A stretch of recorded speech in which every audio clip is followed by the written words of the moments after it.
mencoba memperbaikinya. Dalam jenis penelitian di atas telah dikatakan bahwa sumber data terbagi dua. Untuk sumber data sumber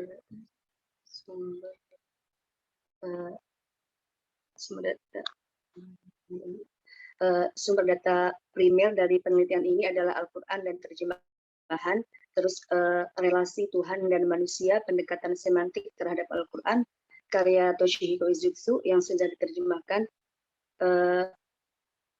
kemudian Kamus Lisanul Arab karya Ibnu Manzur, serta data sekunder yang akan digunakan dalam penelitian ini adalah kitab tafsir, kitab hadis, buku-buku, jurnal, artikel yang berkaitan dengan penelitian ini. Kemudian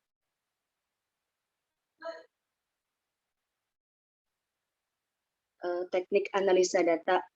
Teknik analisa data di sini sudah saya coba untuk revisi. Kemudian sistematika penulisan.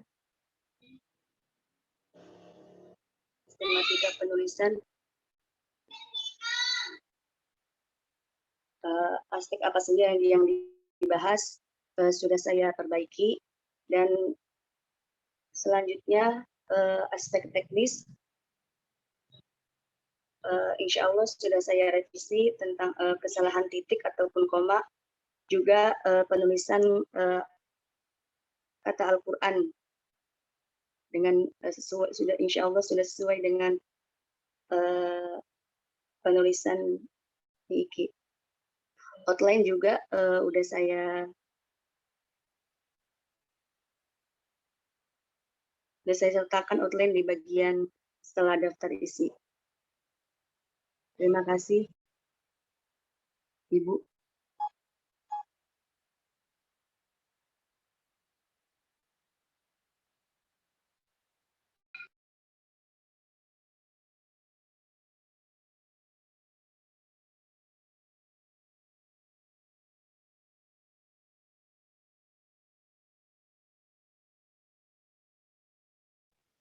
Oke, baik, Nida, terima kasih. Selanjutnya Hana Fauziah, silakan.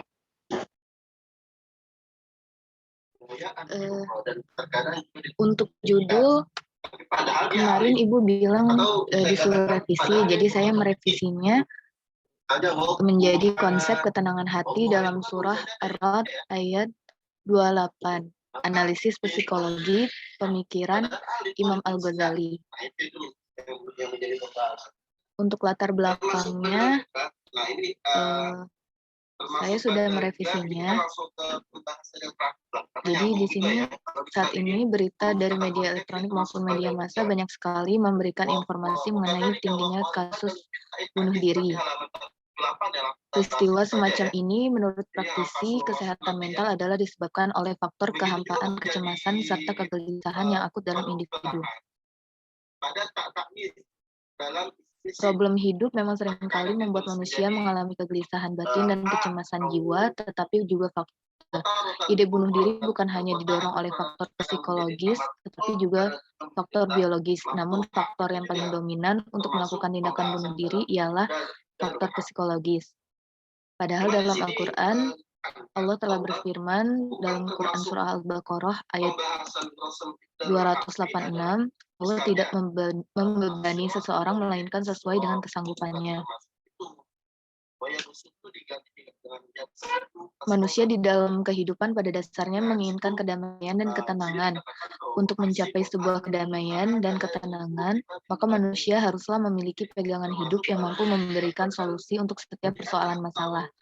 Dalam Islam, Al-Quran telah memberikan solusi dari berbagai persoalan masalah yang dihadapi oleh manusia, termasuk kondisi psikologi yang tidak tenang, agar manusia merasakan ketenangan dalam kedamaian dan kedamaian dalam hati, maka Allah memerintahkan umat Islam untuk berzikir kepadanya. Sebagaimana firman Allah dalam Al-Quran, Quran Surah Ar-Ra'd ayat 28, ingatlah, hanya dengan zikir mengingat Allah, hati menjadi tentram. Dalam kebanyakan kasus yang terjadi, stres adalah faktor terbesar yang mengakibatkan tingginya kasus bunuh diri di masyarakat. Oleh karenanya, dari masalah tersebut, penulis tertarik untuk meneliti bagaimana konsep ketenangan hati yang terdapat di Surah Ar-Ra'd ayat 28 dengan menggunakan pendekatan psikologi. Identifikasi masalah. Untuk poin B-nya disuruh diperjelas. Di sini saya sudah merevisinya menjadi kurangnya pengetahuan manusia mengenai konsep ketenangan hati yang terdapat di dalam Al-Quran. Padahal hal tersebut merupakan suatu yang sangat fundamental yang dapat menenangkan psikologis manusia ketika dilanda kecemasan. Untuk pembatasan masalah,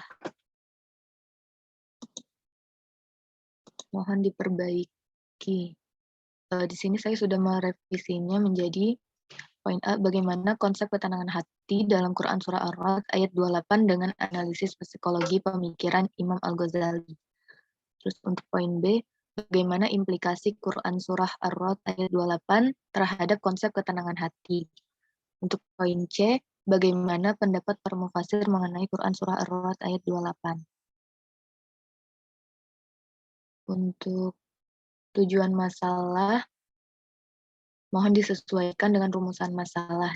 Jadi di sini saya merevisinya menjadi yang poin pertama, menggali konsep ketenangan hati dalam Quran Surat Ar-Ra'd ayat 28 dengan mengkaitkan analisis psikologi pemikiran Imam Al-Ghazali. Poin kedua, menemukan implikasi Quran Surat Ar-Ra'd ayat 28 terhadap konsep ketenangan hati. Dan untuk poin ketiga, menyimpulkan pendapat para mufasir mengenai Quran Surat Ar-Ra'd ayat 28. Untuk manfaat penelitian, di sini saya manfaat penelitian mohon dibedakan antara teoritis dan praktisnya. Di sini saya merevisinya. Untuk secara teoritis, penelitian ini diharapkan dapat memberikan sumbangsi terhadap kajian tafsir, khususnya dalam bidang psikologi yang akan dikorelasikan pada zaman sekarang. Untuk secara praktis, penelitian ini diharapkan dapat memberikan pemahaman kepada masyarakat umum akan pentingnya ketenangan hati dalam menghadapi persoalan hidup agar semakin sabar, tidak putus asa, dan ikhlas menjalaninya.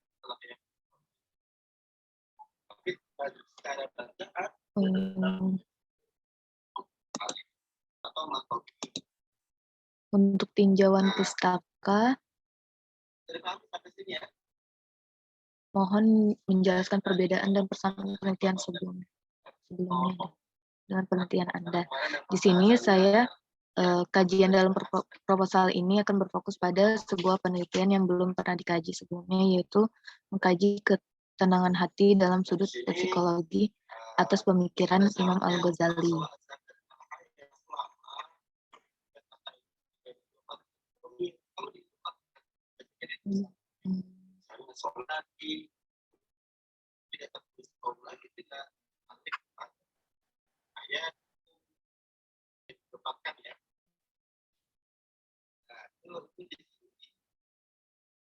Sudah, Bu.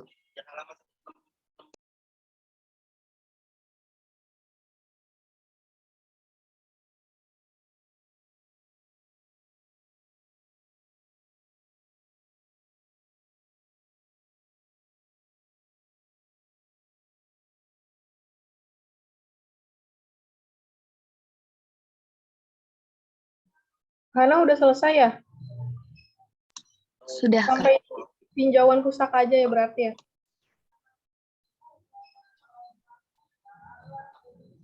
Oke, selanjutnya ya, Eva Asmaul Husna.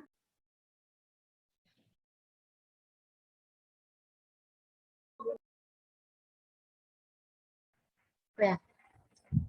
Baik, di sini saya akan mempresentasikan revisi Sempro tradisi pembacaan surat Al-Fat ayat 29.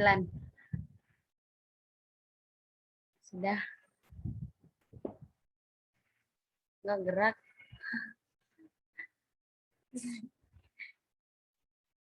Lele. Laila. Udah Mbak. Untuk latar belakang masalah, saya sudah mencoba merevisi menjadi lebih singkat dan jelas. Kemudian untuk identifikasi masalah,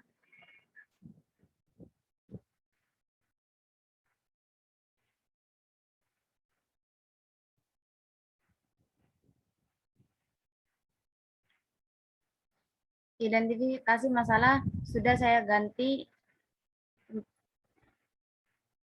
Saya sudah mencoba merevisi identifikasi masalah. Kemudian untuk pembatasan masalah,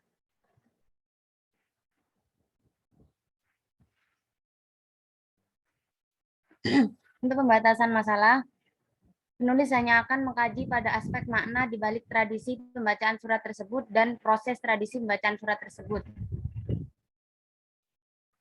Kemudian rumusan masalah saya ganti menjadi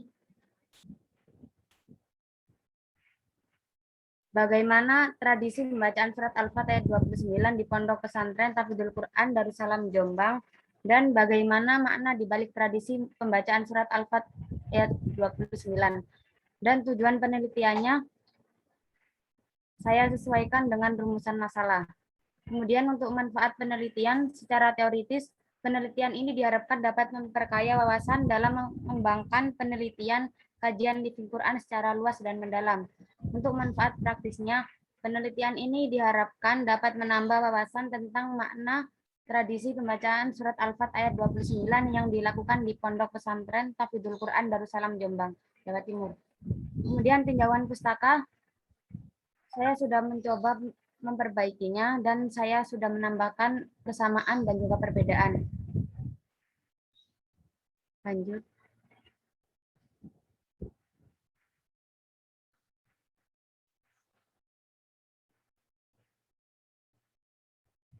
Kemudian untuk jenis penelitian ini termasuk dalam kategori penelitian kualitatif dengan kajian lapangan atau field research. Untuk sumber datanya,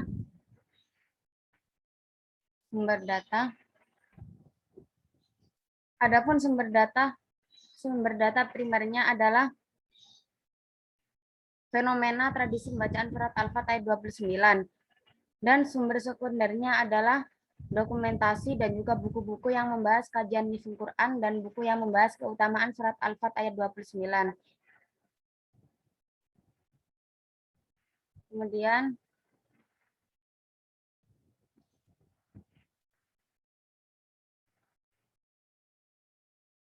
untuk informannya penulis hanya akan mengambil 10 objek karena ukuran populasi yang terlalu besar. Adapun teknik pengambilan sampelnya adalah dengan menggunakan purposive sampling, yaitu penulis menentukan sampel itu berdasarkan kriteria karena tidak semua populasi diberikan kesempatan yang sama. Kemudian teknik pengumpulan data, saya sudah mencoba merevisi. Adapun observasinya adalah objek penelitian ini adalah tradisi pembacaan surat Al-Fatihah ayat 29. Kemudian untuk wawancara, dalam penelitian ini penulis mewawancarai 10 informan yang terdiri dari pengasuh pesantren, pembimbing, pemimpin, dan juga sebagian santri Ponpes Tahfidzul Quran Darussalam Jombang. Untuk dokumentasinya, penulis akan mengumpulkan data-data untuk melengkapi dokumen di Ponpes Tahfidzul Quran Darussalam. Dokumen tersebut meliputi data profil pondok pesantren, sejarah pondok pesantren, biografi pengasuh, foto-foto kegiatan santri, dan lain sebagainya. Untuk teknik analisa data, saya sudah merevisi juga. Dan untuk pendekatan penelitian, saya ganti menjadi pendekatan antropologinya Roger Kissing. Kemudian yang terakhir, teknik dan sistematika penulisan. Untuk bab 1 pendahuluan, bab 2 tradisi pembacaan surat Al-Fatihah dalam wacana teoritis, bab 3 profil Ponpes Tahfidzul Quran Darussalam Jombang Jawa Timur, bab 4 tradisi pembacaan surat Al-Fatihah, dan yang terakhir penutup. Sudah.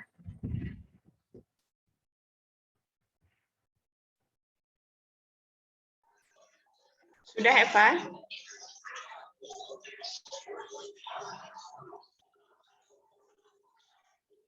Sudah, Eva? Sudah, Ibu. Oke, terima kasih. Selanjutnya.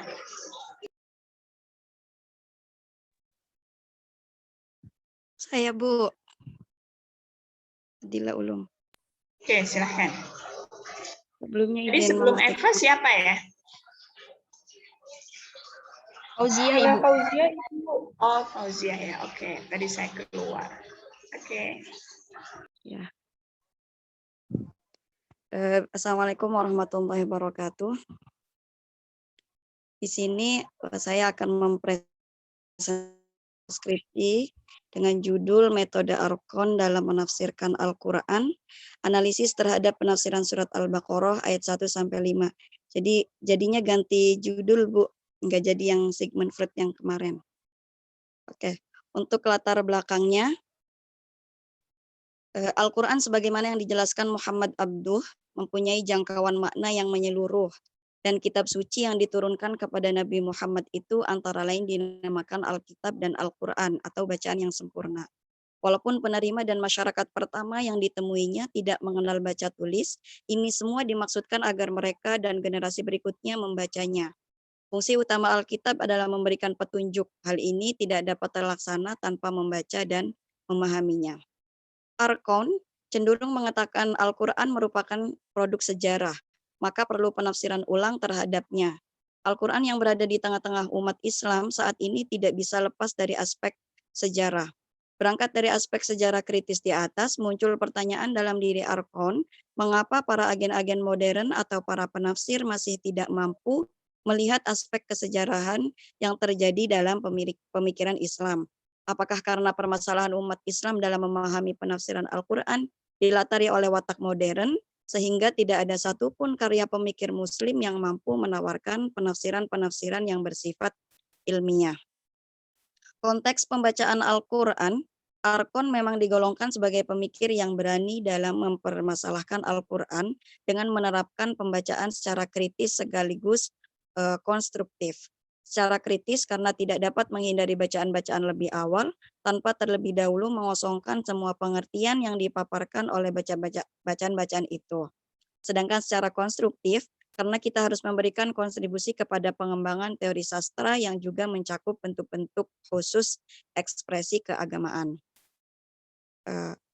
Untuk usaha untuk memahami pemikiran Arkon, terutama yang berhubungan dengan ide tafsir Al-Quran, bukanlah pekerjaan yang mudah. Salah satu sebab utamanya adalah ia seringkali menggunakan istilah-istilah teknis yang diambilnya dari berbagai disiplin barat kontemporer, seperti dalam lapangan semiotika, antropologi, filsafat, dan linguistik. Melihat Al-Quran sebagai pedoman hidup bagi manusia, maka mau tidak mau Al-Quran harus mampu menjawab berbagai problematika yang terjadi dalam masyarakat. Oleh karena itu, Arkon mencoba berbagai pembacaan terhadap Al-Quran, yang mana dari situ diharapkan akan menghasilkan penafsiran baru yang belum pernah dilakukan oleh ilmuwan Muslim. Arkon dalam menafsirkan Al-Quran telah menggeser peran metode tafsir Al-Quran bil ma'thur dengan metode baru yang dipakai oleh pemikir kontemporer. Meskipun ia dituduh menyalahgunakan penafsiran Al-Quran, gagasannya telah memberikan khazanah baru dan perlu ditimbang secara bijak. Pada proposal ini, penulis akan menguraikan tentang pandangan Arkon terhadap Al-Quran dan metodologinya dalam menginterpretasi surat Al-Baqarah ayat 1-5. Untuk rumusan masalah, berdasarkan uraian di atas, penulis akan menarik suatu rumusan pokok masalah sebagai berikut. Yang pertama, bagaimana pandangan Arkon terhadap Al-Quran, dan yang kedua, bagaimana metodologi Arkon dalam menafsirkan surat Al-Baqarah ayat 1-5. Untuk pendekatan pada penelitian ini adalah menggunakan pendekatan hermeneutika sosial, yaitu memahami teks-teks yang tidak terlepas dari persoalan karena pengaruh waktu, perbedaan-perbedaan kultural atau karena kebetulan-kebetulan sejarah, sehingga sebuah teks atau kejadian pada waktu yang lalu dapat dimengerti dan bermakna secara eksistensial dalam situasi sekarang. Sudah, Bu. Sekian.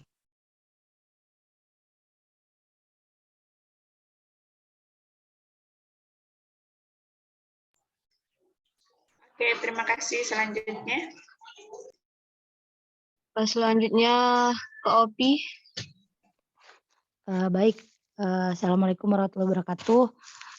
Saya akan mempresentasikan revisi skripsi saya yang sebelumnya judulnya konsep infak dan sedekah menurut tafsir Ibnu Katsir dan hadis. Karena menurut karena telah dikoreksi oleh Ibu bahwa kami anak tafsir tidak usah judulnya nggak usah bawa-bawa hadis. Jadi dan beberapa masukan Ibu kemarin tentang judul dan juga apa yang mesti dibahas, akhirnya saya memutuskan untuk mengambil konsep infak dan sedekah perspektif kitab tafsir era pertengahan dan modern, yaitu dengan tafsir At-Tabari dan tafsir Fi Dhilalil Quran. Lalu pada latar belakang juga sudah sedikit direvisi, tapi saya mohon koreksinya lagi nanti tentunya Ibu. Latar belakangnya, masuknya bulan suci Ramadan tentu membangkitkan besarnya giroh atau keinginan banyak dari kaum muslimin untuk berlomba-lomba mengerjakan amal solih. Terlebih bulan suci tahun ini bertepatan dengan adanya pandemi COVID-19.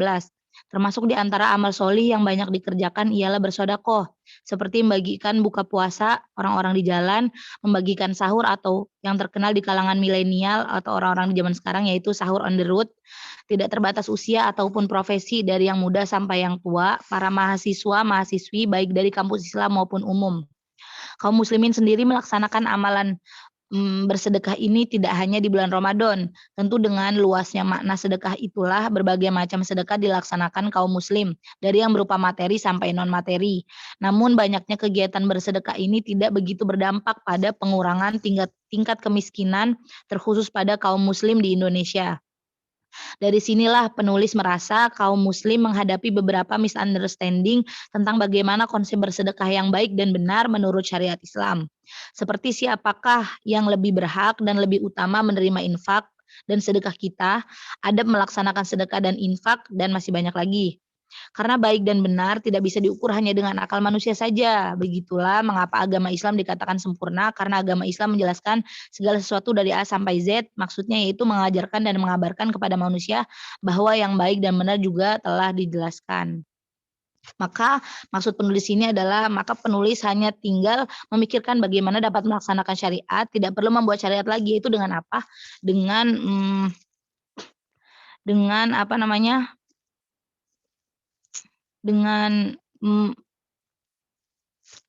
saya bacakan dulu.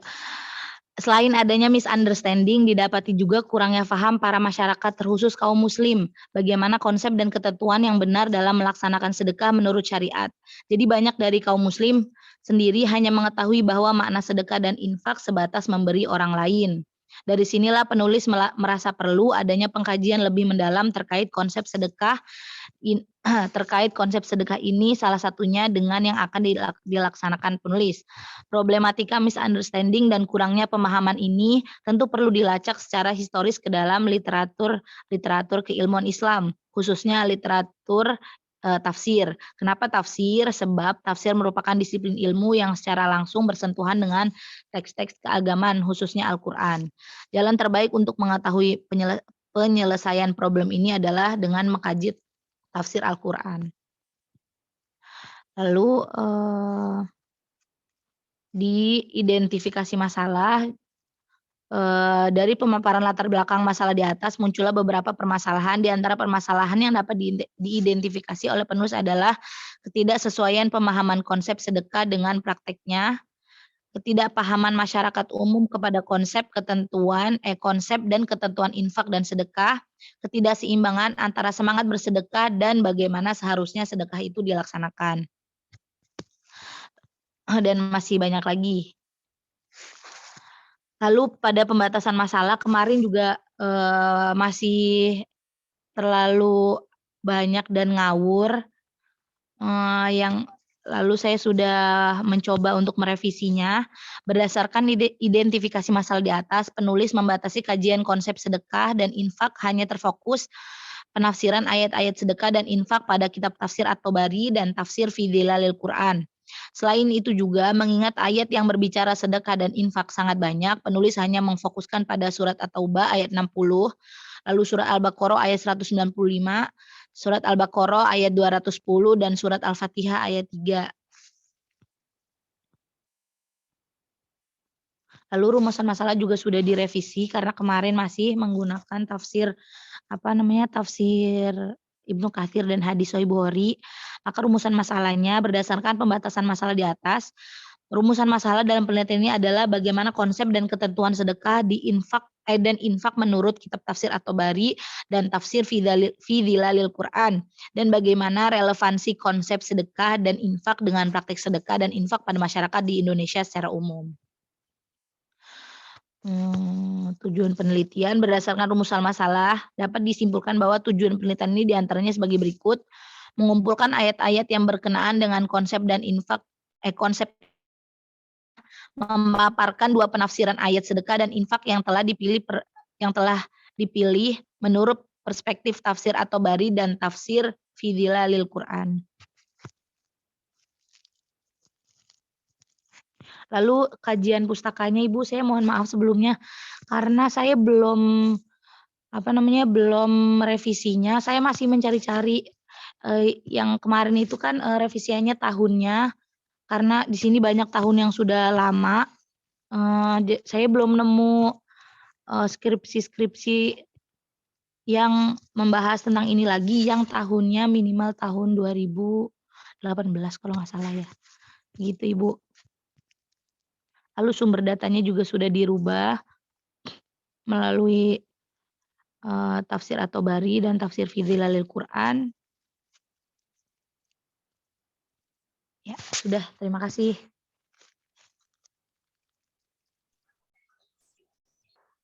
Oke, terima kasih banyak. Saya izin off cam tadi karena keluar masuk ya, sinyalnya lagi kurang bagus. Baik.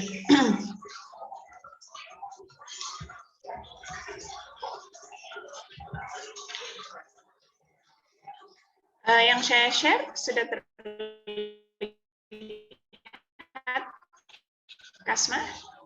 Sudah Ibu. Sudah Ibu. Sudah Ibu. Cek.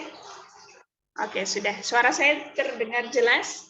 Terdengar Ibu. Jelas Ibu. Oke, sebentar. Sebentar.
Oke, saya mulai dari Fatimah Ainan. Fatimah, ini apakah sudah direvisi? Ya Bu, ada yang terlewat tadi ini ya Bu, kajian pustakanya.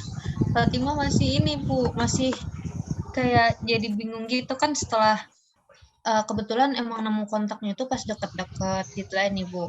Jadi pas nanya itu ternyata kalau beliau itu kasih tempat terapinya itu lebih ke apa ya namanya? Suaranya kayak putus-putus ya? Apa saya? kalau Ibu jelas di saya. Cuman gak tahu suara saya di yang lain. Ya jelas. Jelas sih, Neng. Jelas. Gak jelas? Jelas Kak, jelas. Jelas. Ya. Cuman kalau di tempat terapi itu tuh ini Bu, lebih ke apa ya?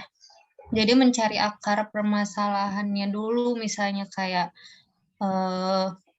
apa yang menyebabkan Al-Quran itu tidak membuat hatinya tenang, misalnya ternyata misalnya si orangnya tuh ya misalnya banyak maksiat nih, punya maksiat di mana, dicari akar ininya dulu, kata ustadznya itu dicari sampahnya dulu gitu, ibaratkan yang menghalangi kenapa bunyi Al-Quran nggak berpengaruh gitu. Terus Fatimah jadi bingung, kayaknya kalau Fatimah tuh lebih ke apa ya, mungkin penelitian secara ilmiah, tapi kayaknya juga rada susah ya Ibu ya kalau mungkin untuk ke tempat ruqyah gitu. Lebih apakah Sekarang gini, ruqyah syariah Cibubur Jakarta itu meruqyah siapa pasiennya? meruqyah pasien yang ini sih Bu, yang konsultasi gitu Ibu, yang macam-macam. Tuh. Iya, konsultasi apa maksudnya? Maksudnya nyambung nggak dengan judulnya Fatimah, kesehatan mental itu?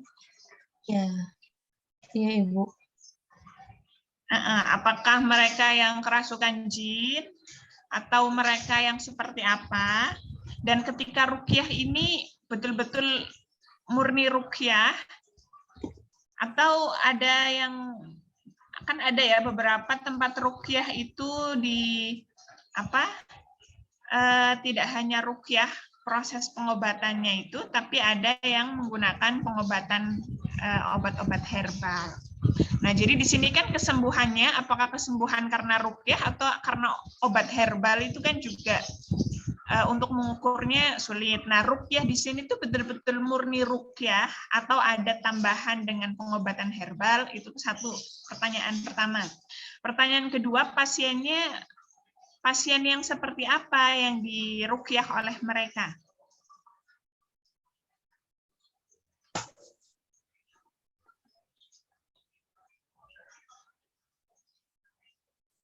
Gimana Fatimah?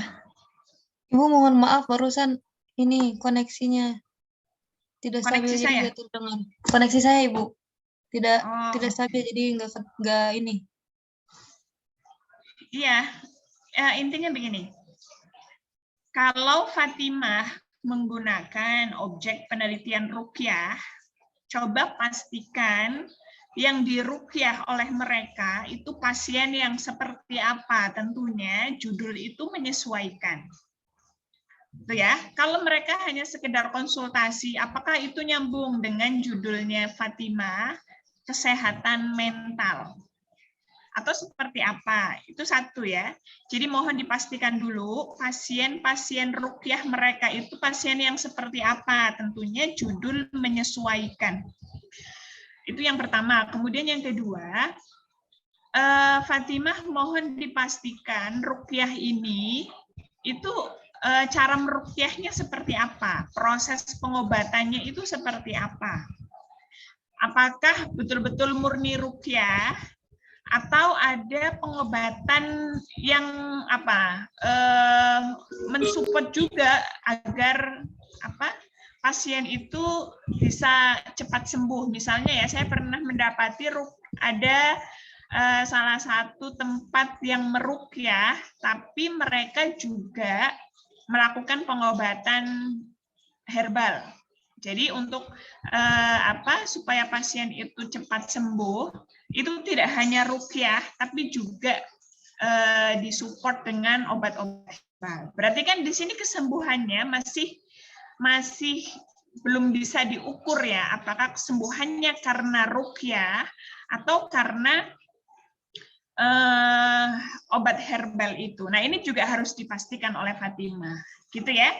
Jadi ruqyahnya itu harus dipastikan bagaimana proses meruqyahnya, bagaimana proses pengobatannya.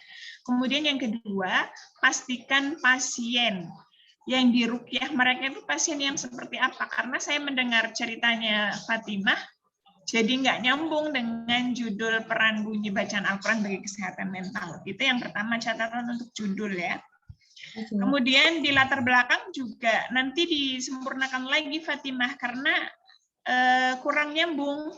Jadi latar belakangnya itu disesuaikan dengan masalahnya Fatimah, karena kan di sini menyebutkannya pandemi ya. Selama pandemi ternyata banyak masyarakat kita itu terkena gangguan mental. Tapi yang diruqyah oleh di judulnya Fatimah, apakah mereka yang terdampak pandemi yang diruqyah? Iya. Enggak, Ibu. Enggak ya. Nah, ini kan berarti jadinya masalah dengan judul kurang sesuai ya, Fatimah ya. Jadi disesuaikan saja dengan apa yang terjadi di lapangan. Berarti itu untuk Fatimah, kenapa? Berarti Fatimah cari datanya lagi di yang apa tadi, apa Ibu, di PDS KJI-nya itu yang bukan karena pandemi ya Ibu, tapi emang yang mungkin stresnya itu lebih ke umum gitu ya Ibu ya? Iya, di sini jadinya nggak nyambung. Kan Fatimah menyebutkan masalah pandemi, kemudian menyebabkan gangguan mental. Ada masalah mental di masyarakat Indonesia mengalami gangguan mental karena faktor pandemi. Tapi kemudian enggak apa-apa sih, ini menjadi salah satu contoh fenomena yang terjadi. Tapi juga dikuatkan dengan data-data yang terjadi di lapangan untuk menguatkan. Tapi kalau hanya data ini saja nggak nyambung dengan judulnya Fatimah. Kecuali Fatimah menyebutkan data-data yang terjadi di lapangan di mana bacaan Al-Quran itu mampu memberikan, mampu menyehatkan, mampu memberikan kesehatan mental dan sebagainya. Itu data-data harusnya mengarahnya ke sana ya. Nggak apa-apa ngomongin begini kesehatan mental, diawali dengan data-data bahwa masyarakat kita itu sebagian besar misalnya ya, itu mereka mengalami gangguan mental misalnya ya, ini contohnya saja.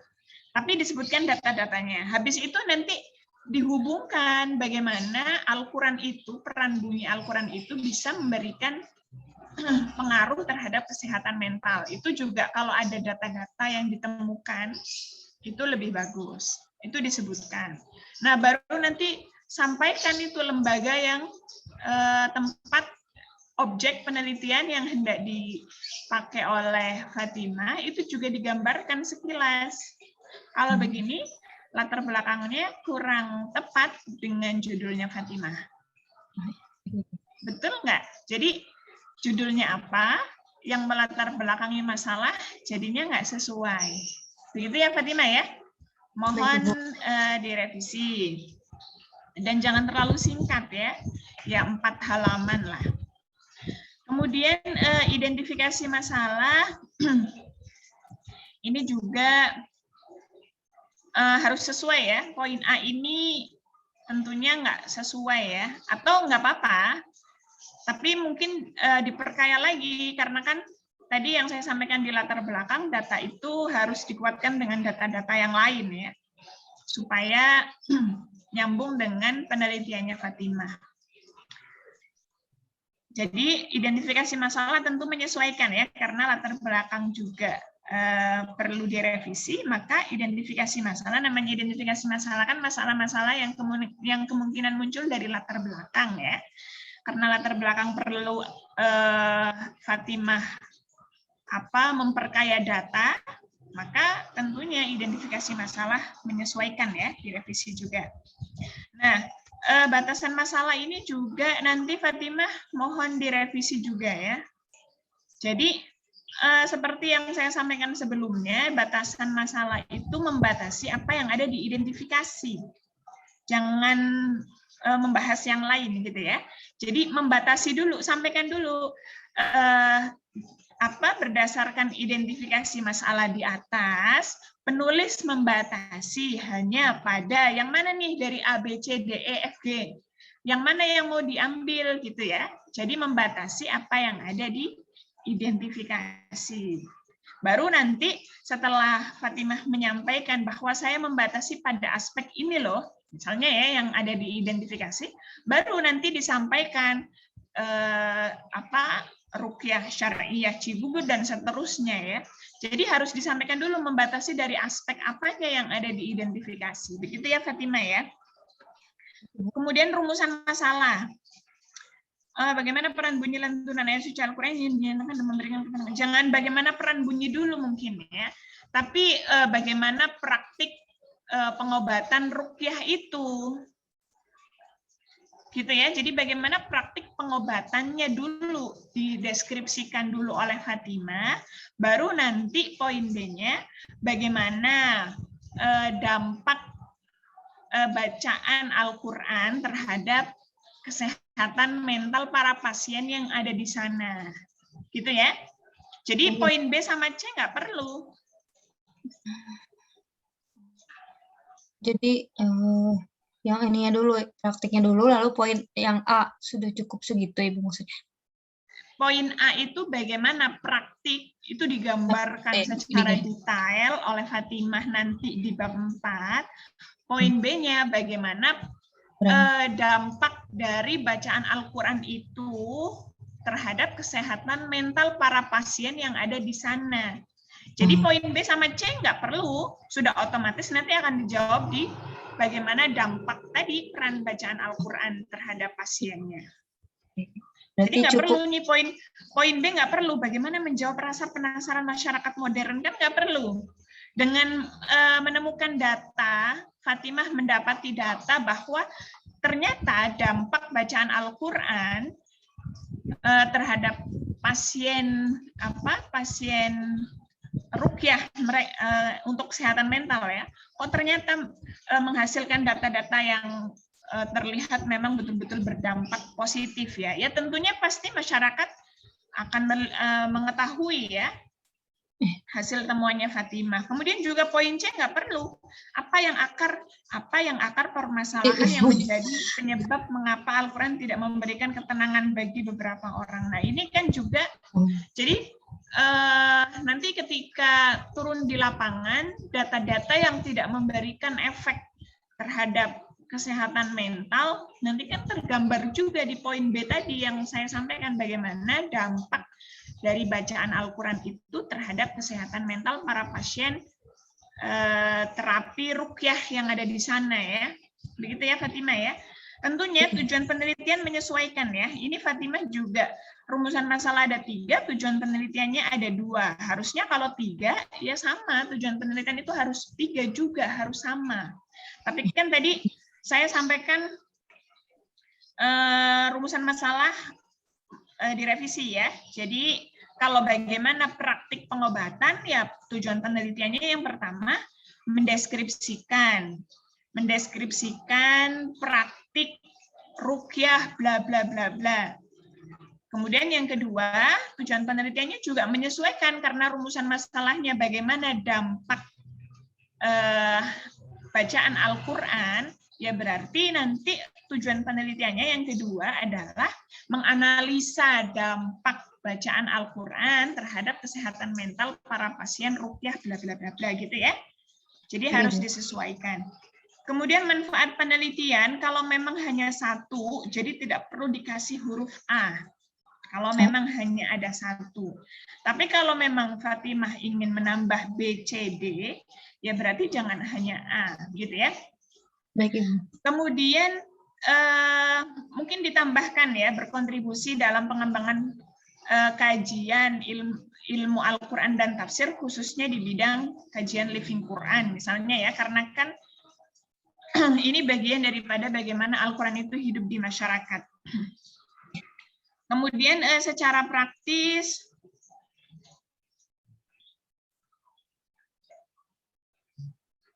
mungkin bahasanya ya diperhalus ya Fatimah ya.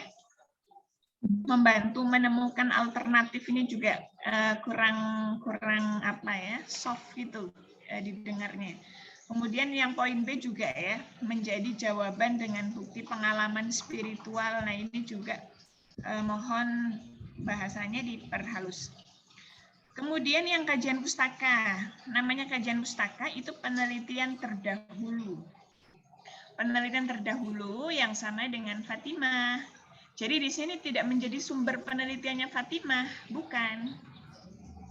Jadi bukan sumber pertama, sumber kedua, sumber ketiga bukan. Jadi kajian pustaka itu penelitian-penelitian yang sebelumnya yang sama dengan Fatimah dalam rangka apa? Untuk melihat seberapa original penelitiannya Fatimah itu. Makanya di kajian pustaka diminta persamaan sama perbedaannya, kan begitu. Karena untuk melihat seberapa penting penelitian Fatimah, seberapa original.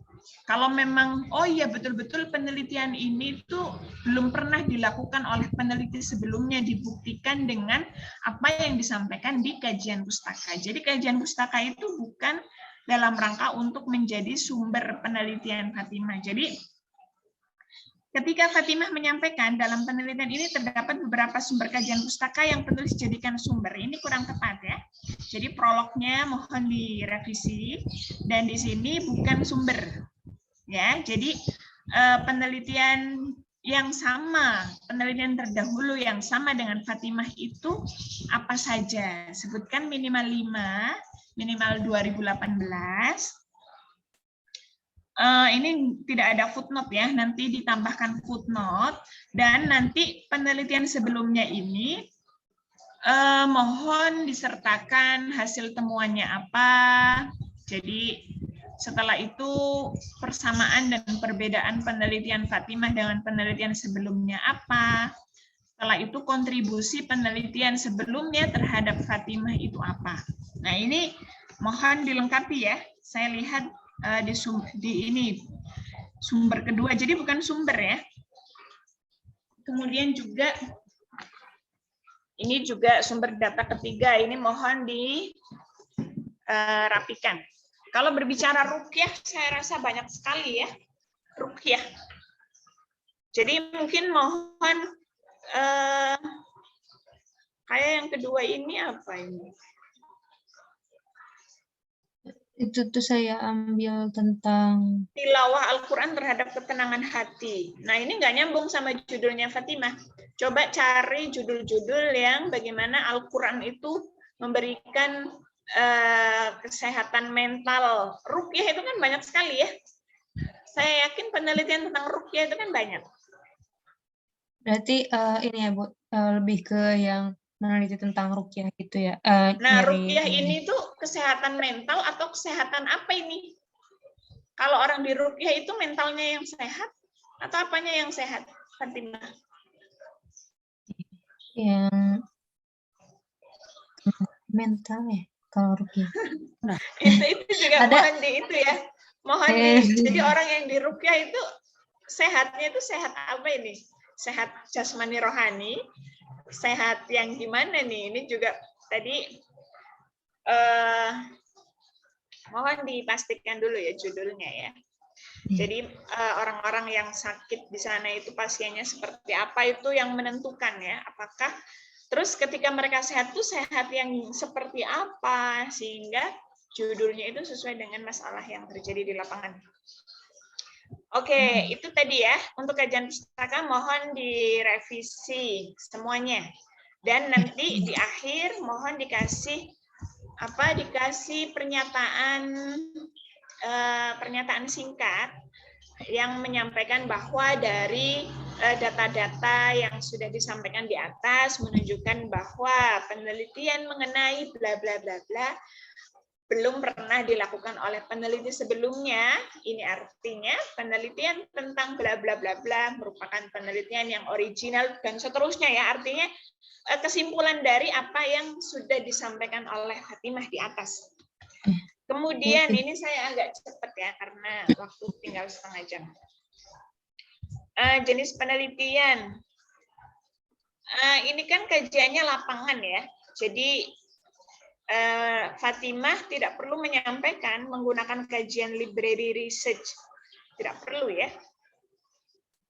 Jadi penelitiannya Fatimah itu field, kajian lapangan. Karena kan datanya ada di lapangan. Terlepas nanti menemukan data di beberapa literatur, tapi kan itu bukan data utama. Data lapangan yang menjadi data utama. Jadi jenis penelitiannya ya field research.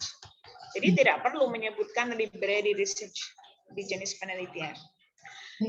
Kemudian sumber data primer. Sumber data primer ini juga mohon untuk data primer dilengkapi ya. Harusnya sudah disampaikan yang menjadi sumber primer itu siapa. Teknik pengambilan sampelnya itu bagaimana, menggunakan teknik pengambilan sampel apa nih? Purposive sampling atau snowball sampling.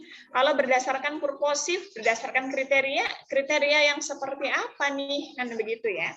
Jadi pengambilan sampelnya yang akan dijadikan sebagai informan disampaikan di sumber primer, dan teknik pengambilan sampelnya juga harusnya sudah disampaikan di sumber data primer. Nah, ini Fatimah belum menyampaikan. Kemudian di teknik pengumpulan data, ini juga nanti Fatimah mohon dilengkapi. Kalau memang wawancara, ini juga perlu diperjelas ya. Wawancaranya menggunakan apa. Jadi jangan yang akan diwawancara ialah pengelola tempat terapi sinergi, jangan. Tapi yang diwawancarai itu siapa? Siapa saja? Menggunakan teknik wawancara yang seperti apa? Pakai wawancara terstruktur atau wawancara tidak terstruktur? Kalau pakai dua-duanya, yang terstruktur itu untuk siapa, yang tidak terstruktur untuk siapa? Itu juga mohon diperjelas. Kemudian yang kedua, biasanya kalau kajian lapangan itu ada observasi ya. Observasi ini itu kalau observasinya menggunakan observasi partisipan, berarti Fatimah masuk dalam fenomena itu. Berarti Fatimah mungkin ya seminggu, 1 bulan, atau 2 bulan ikut serta dalam fenomena yang sedang diteliti oleh Fatimah. Berarti Fatimah ikut serta di sana. Itu namanya observasi partisipan. Supaya memahami betul bagaimana kondisi yang terjadi di sana. Itu namanya observasi partisipan. Kalau observasi non-partisipan berarti Fatimah tidak ikut serta dalam fenomena itu. Jadi mengobservasinya, memantaunya, mendapatkan datanya itu di luar fenomena itu. Jadi tidak ikut serta. Nah, ini biasanya kalau supaya data itu data itu bisa dipertanggungjawabkan ya, artinya data itu betul-betul valid, sebaiknya sih observasinya observasi partisipan. Jadi masuk dalam fenomena itu. Nah, itu juga harus disampaikan di teknik pengumpulan data. Atau misalnya memang pengen dua-duanya. Saya mau dua-duanya. Oke, berarti karena pihak Ruqyah ini juga punya media sosial. Sehingga yang saya lakukan itu metode teknik pengumpulan datanya itu pakai observasi partisipan, berarti saya ikut serta dalam fenomena itu. Selain itu juga saya menggunakan observasi non partisipan, saya mengobservasi juga akun-akun media sosial tempat Ruqyah tersebut gitu ya. Nah, ini berarti menggunakan dua cara ya untuk observasi partisipan sama observasi non partisipan. Nah, ini juga perlu disampaikan. Jadi cukup banyak yang harus direvisi ya. Siapa? Fatimah. Kemudian teknik analisa data ini juga jangan terlalu singkat ya. Jadi step by step. Langkahnya itu seperti apa di dalam, kan data sudah dikumpulkan nih, pakai wawancara, pakai observasi, pakai dokumentasi. Selanjutnya ketika data itu sudah terkumpul, terus gimana cara menganalisanya? Nah, tentunya kan di sini ada step by step yang harus dilakukan ya. Maka di sini Fatimah harus menjelaskan secara detail bagaimana teknik analisa data setelah data itu terkumpul. Kemudian pendekatan. Nah, pendekatan ini juga mohon, karena saya nggak paham tuh maksudnya pendekatan case studies. Nah, ini juga kalau memang mau menggunakan pendekatan itu mohon diperjelas gitu ya. Mohon diperjelas. Jangan terlalu singkat seperti ini. Mohon disampaikan bagaimana gagasan yang ditawarkan pendekatan tersebut, siapa tokohnya, dan seterusnya ya. Nah, case studies ini bagian daripada apa ini? Pendekatan apa? Apakah ini masuk dalam psikologi atau masuk dalam sosiologi, antropologi atau apa? Ini kan juga di sini kan hanya melakukan eksplorasi secara mendalam terhadap program. Tapi kan nggak begitu ini ya, nggak begitu jelas yang mau dieksplor terhadap program di situ tuh apa. Ini juga perlu diperjelas. Sepertinya mungkin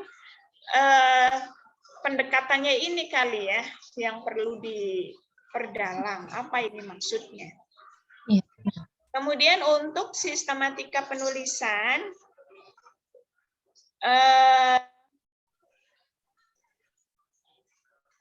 jadi kayak bab 3 ini, gambaran umum tentang metode penelitian. Kan metode penelitian sudah ada di bab 1. Jadi bab 3 itu berisikan objek penelitian. Objek, bab 3 itu objek, bukan metode. Metode itu sudah Fatimah sebutkan tadi di bab 1. Kan di sini tadi ada metode penelitian mencakup jenis penelitian. Jadi kalau kuantitatif baru bab 3-nya menjelaskan metode penelitian. Kalau kualitatif enggak, bab 3-nya itu objek yang akan diteliti. Objek yang akan diteliti Fatimah itu apa? Ya tempat ruqyah itu. Berarti bab 3 itu berisikan tentang bagaimana profil tempat ruqyah itu, bagaimana sejarahnya, sejak kapan berdirinya, dan seterusnya ya. Menjelaskan profil. Dia tempatnya ada di mana, dan seterusnya.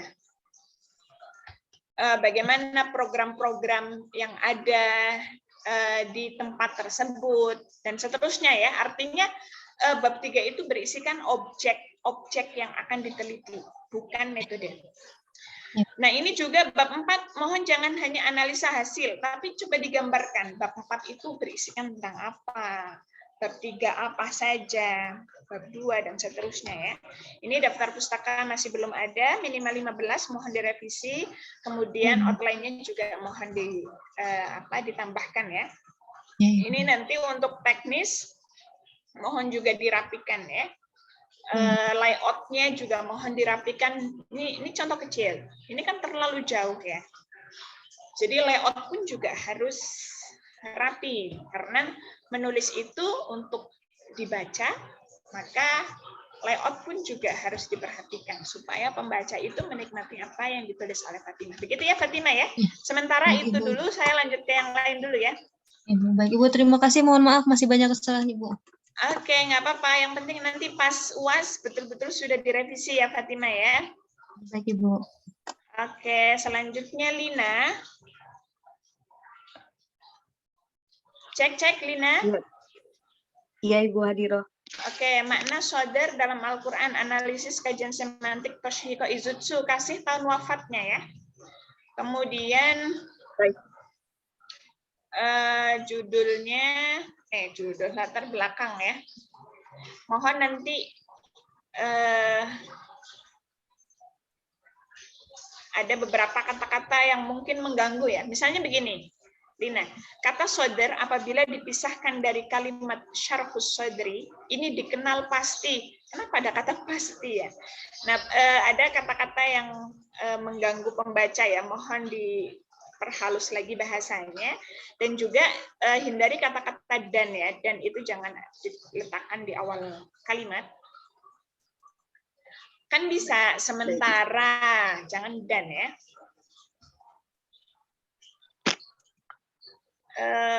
Oke, dalam bentuk jamak sudur dan. Nah, ini juga pengulangan-pengulangan ya. Misalnya nih, dan jamak dari kata sodar adalah kata sudur. Nah, di sini nanti ada penyebutan lagi. Di dalam Lisanul Arab dijelaskan bahwa kata sodar dengan bentuk sudur. Nah, ini juga pengulangan-pengulangan. Jadi, misalnya nih satu paragraf membahas apa itu diselesaikan. Baru nanti masuk pembahasan-pembahasan yang lain gitu ya. Jangan di paragraf yang pertama sudah dibahas, kemudian di paragraf yang lain terulang lagi dan seterusnya ya. Jadi ini cukup mengganggu pembaca. Kemarin catatan saya di latar belakang apa? Kemarin Ibu. Jangan kajian budaya Ibu. Jangan kajian apa? kajian budaya. Hidayah. Oh, kemarin hidayah. Budaya, kajian budaya. Oh, budaya. Oh, budaya. Oh, berarti ini ini data ini jangan dibuang sih sebetulnya, tinggal gimana mengemasnya ya, Lina ya. Supaya pembaca itu menikmati apa yang ditulis oleh Lina. Selain itu juga kalau penyebutan Quran surah itu mohon lihat di pedoman ya. Jadi bagaimana cara menulis Al-Anfal itu kan harusnya menggunakan transliterasi ya. Kemudian juga sebaiknya di sini ada kurung kurawal ya, yaitu urutan surah keberapa dan seterusnya. Jadi mohon dilihat ya. Misalnya kata sodar ini coba dilihat pedoman transliterasinya itu itu apakah SH atau S titik bawah atau gimana. Nah ini juga karena ini kan akan terulang ya. Karena kan judulnya makna sodar, berarti kan kata sodar ini akan terulang sampai bab 5.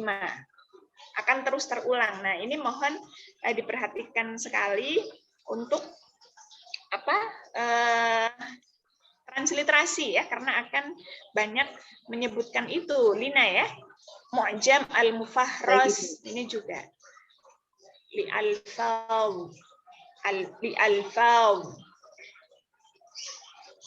Ini alfaul ini coba Lina, li alfaul ini tuh harusnya ada stripnya atau enggak? Ini nih, li alfaul. Harusnya dikasih strip atau enggak alfaul? Tidak, Ibu. Enggak ya? Ya. Kan alfaul itu jamak, jadi enggak perlu ada strip. A-nya yang besar. Nah, hal-hal yang seperti ini juga mohon diperhatikan. Kalau alnya di strip berarti hurufnya hanya faul begitu doang ya. Padahal ini lafzun jamaknya al-faul. Ini juga perlu diperhatikan untuk transliterasi. Oke, intinya coba dibaca lagi sama Lina supaya apa yang disampaikan sama Lina ini sistematis ya untuk di latar belakang.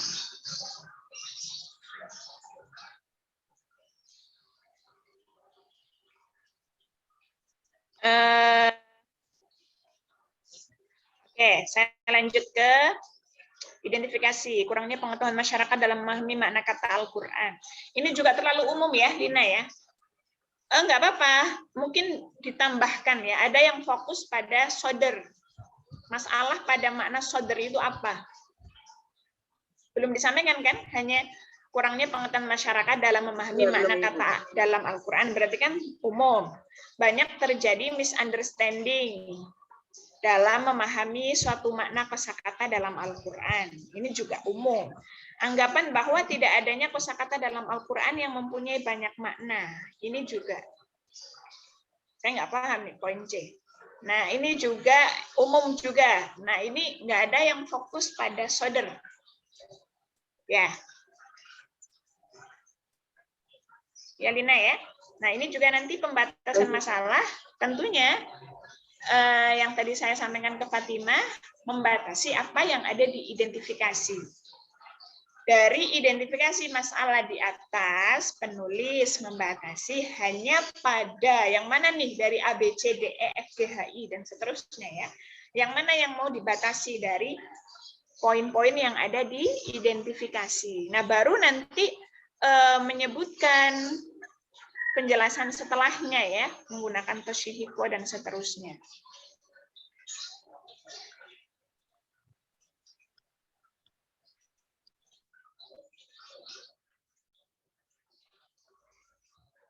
Oke, rumusan masalah. Apa makna dasar, bagaimana perkembangan makna sinkronik dan diakronik, bagaimana wal dan saung dan kata sodar dalam Al-Quran. Oke.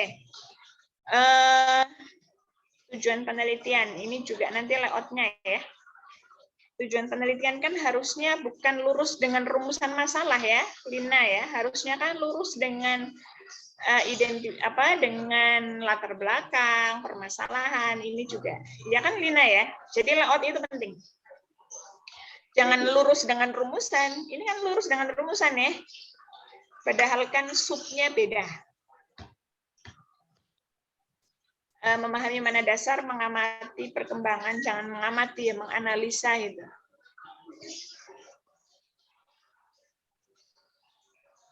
Menggali atau apalah ya, jangan mengamati.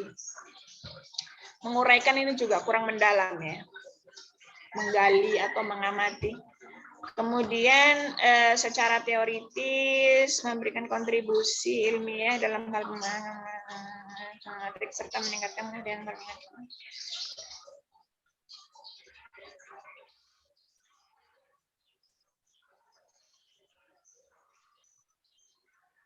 Apa bedanya poin A sama B? Kayak sama ya. Memberikan kontribusi ilmiah dalam hal pemaknaan kata yang memperkaya khazanah kajian Al-Quran khususnya dalam bidang semantik. Yang pertama, memberikan kontribusi pada kajian IAT dengan pendekatan analisis semantik. Apa bedanya? Jadi coba dibaca lagi, kalau memang sama ya jangan diulang. Jadi kalau hanya satu berarti nggak perlu AB. Dalam pandangan praktis, bukan dalam pandangan praktis ya. Adapun manfaat penelitian ini secara praktis. Atau secara praktis penelitian ini diharapkan gitu ya, bukan dalam pandangan.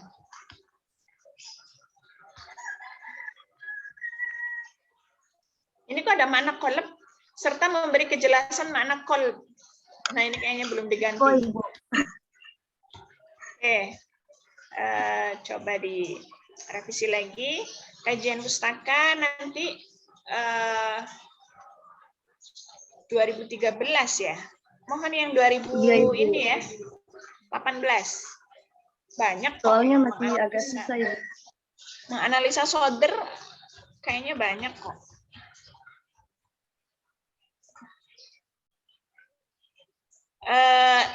Bagusnya sih, bukan bagusnya ya, karena sebetulnya selera ya. Untuk mempermudah pembaca sih sebaiknya dikasih angka ya, 1, 2, 3.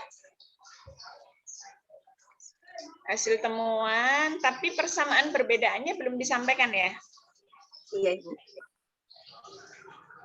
Ini kan hanya skripsi ini menjelaskan konsep syura dalam Al-Quran dengan menggunakan kajian Toshiko yang menghasilkan makna bahwa syura mengambil madu dari mana. Nah, ini juga belum ada persamaan, perbedaan, dan kontribusi. Mohon dilengkapi ya. Kemarin sudah ada catatannya kan, Lina ya? Iya, sudah Ibu. Sudah ya, tapi belum direvisi. Nanti dikasih footnote juga ya. Dan nanti di bawah mohon. Oke, sudah ada ini ya. Kalau IK itu penulisan Al-Quran hanya besar. Jadi harus konsisten. Orang nulis itu melatih kita untuk teliti ya. Jadi ketelitian, terus juga ada harus ini ya, apa ya namanya tulisan itu kan untuk dibaca ya. Maka layoutnya, tata letaknya itu juga harus rapi. Jenis penelitian kualitatif, library research, sumber data.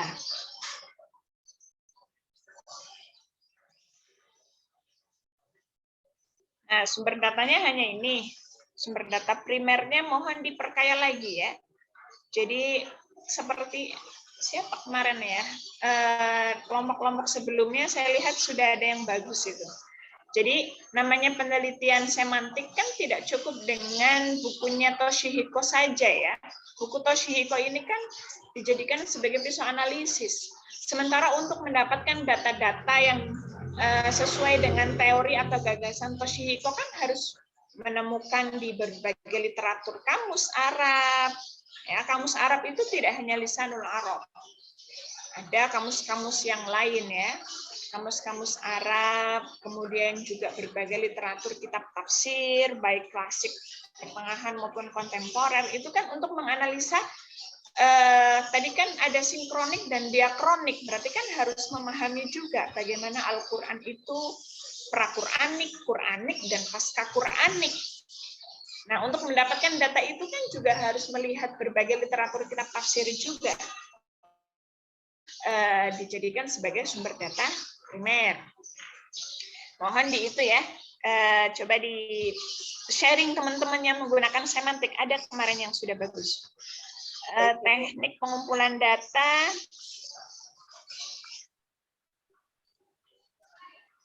Oke, dokumentasi, teknik analisa data.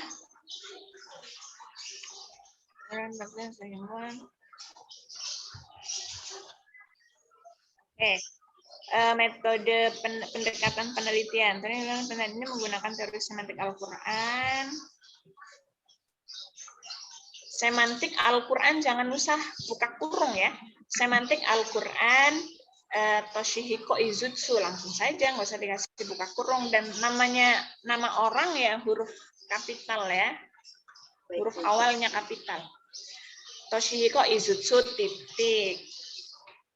Ini kok semantik Al-Quran, semantik menurut Toshihiko titik. Nah ini coba dibaca lagi ya, Lina ya.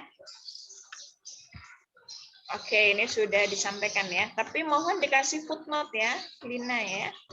Oh, sudah ada. Oh, tapi enggak dari... Sebaiknya dari bukunya ya. Kayak yang nomor 13 ini apa ini 13? 13 itu dari mana?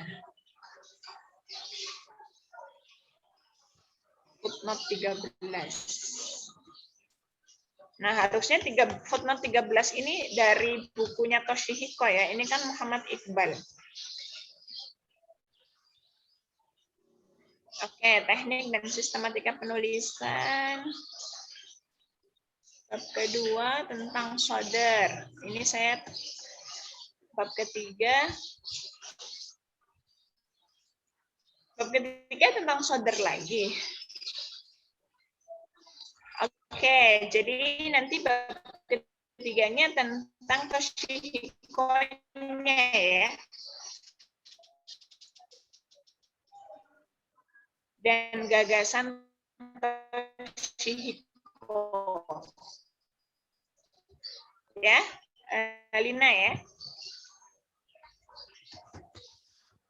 Lina, ada masalah jaringan ya, teman-teman? Halo, Ibu. Lancar ya.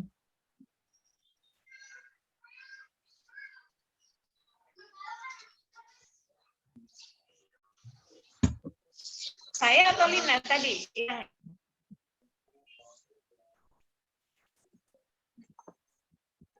Lina tadi menjawab Ibu. Sepertinya Lina lancar Ibu.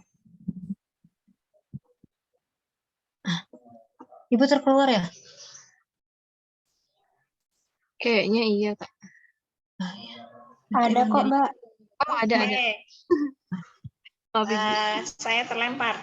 Sebentar.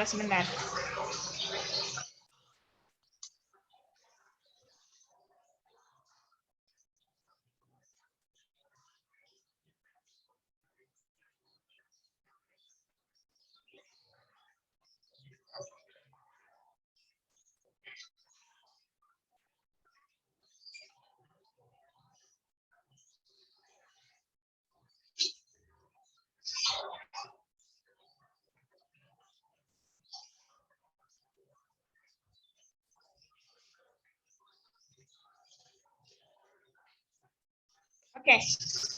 Tadi saya sampai mana yang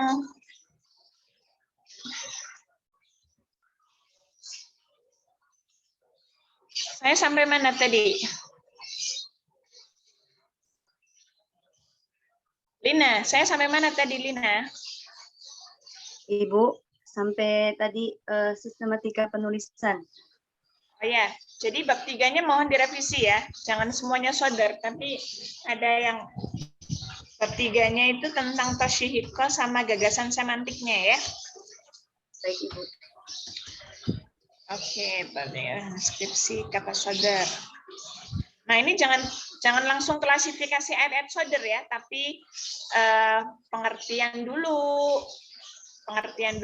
shadar itu apa. Baru kemudian bagaimana ayat-ayat Al-Qur'an ya. menyebutkan kata sodr itu ada berapa kali dan seterusnya ya. Itu baru poin B-nya. Ini juga nanti diperbaiki ya. Poin B sama C-nya jangan begini. Asbabun nuzul ayat sodr. Maki madani ayat sodr. Ini juga perlu dilihat lagi ya. Analisis semantik kata sodr.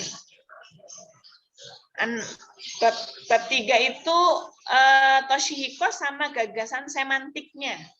Semantiknya Toshihiko. Jadi pembahasan makna dasar kata sodr itu ya ada di bab 4 ya. Yang tadi bab Lina kan rumusan masalahnya ada 3. Nah 3 hal itu yang akan dibahas di bab 4. Jadi nggak hanya sinkronik sama diakronik. Tadi apa saja tadi?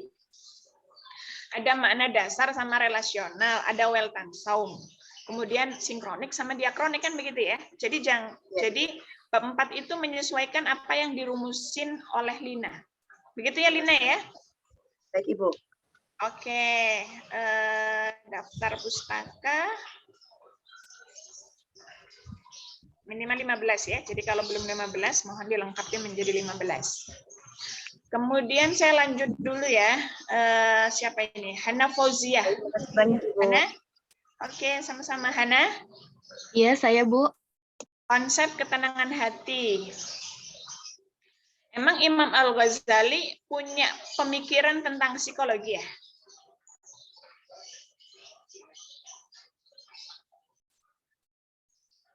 Halo? Hana?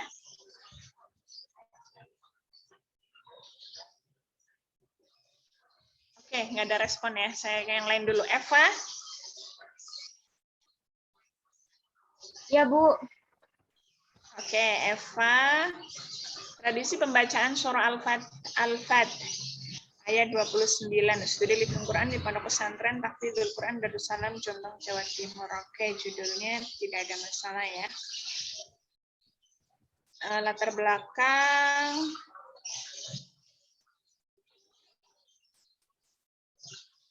Mohon penulisan Arab ini disesuaikan. Lihat buku pedoman ya. Pedoman sudah saya share ya.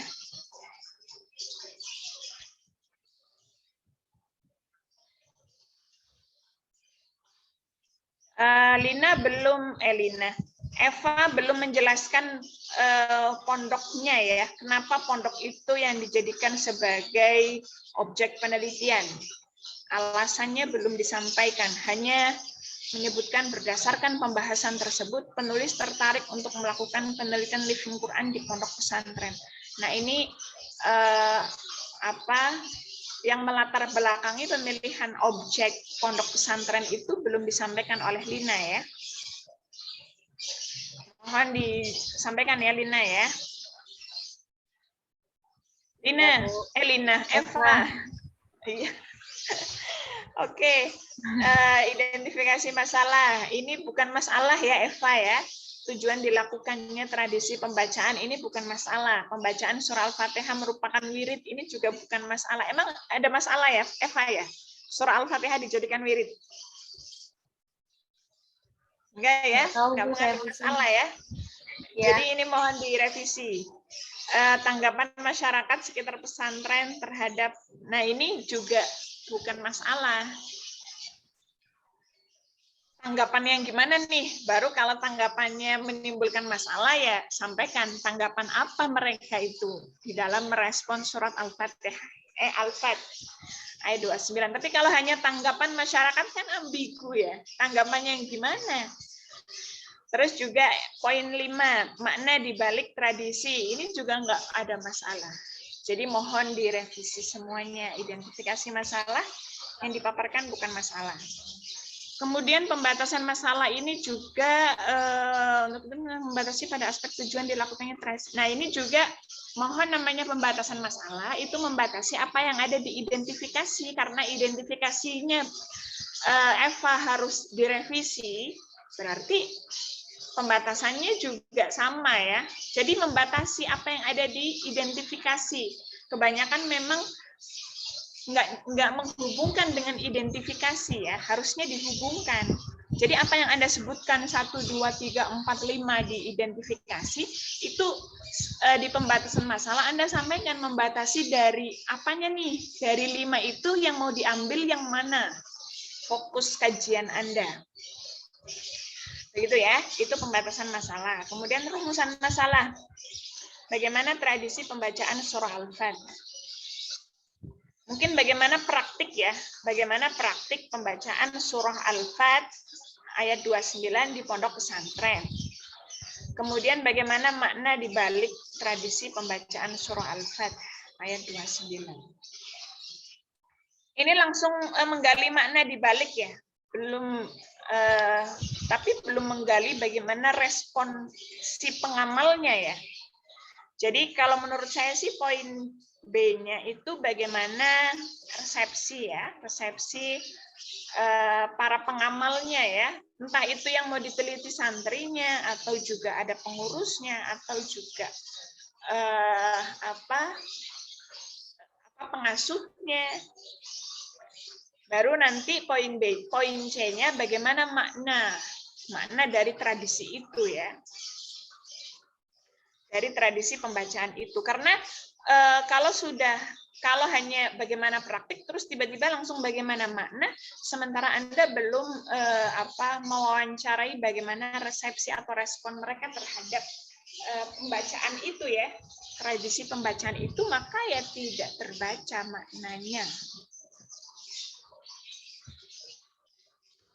Oke, coba kita lihat nanti pendekatannya sesuai enggak. Jadi pendekatan itu harusnya nyambung dengan rumusan masalah Anda ya. Rumusan masalah Anda itu kan yang akan dijadikan sebagai tujuan penelitian Anda ya. Jadi apa yang Anda rumuskan kan apa yang mau Anda cari jawabannya. Nah, tentunya pendekatan penelitian itu mendukung apa yang Anda rumuskan ya. Manfaat penelitian.